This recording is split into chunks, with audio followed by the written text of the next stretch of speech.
জীবন থেকে হারিয়ে যাওয়া একটা জিনিস যদি ফিরে পাওয়া যায় তো কোন জিনিস চাইতেন? আমার আম্মাকে। যদি সেই রকম সুযোগ থাকতো না তাহলে আমার আম্মাকেই চাইতাম।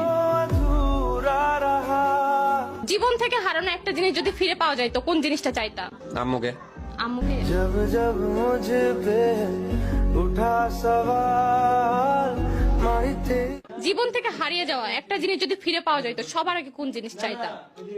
আমার আম্মু। माहिरे माहिरे আমি তো এরকম বলি যে এরকম সারা জীবনের বিনিময়ে যদি একদিন মানে আম্মুর সাথে থাকার সুযোগ মিলতো তাহলে আমি হয়তো সেটাই করতাম। जग से हारा नहीं मैं ইমোশনাল মা বাবা নিয়ে আমি কথা ইয়ে করতে माहिरे माहिरे मुझसे ही रूठी मेरी परछाई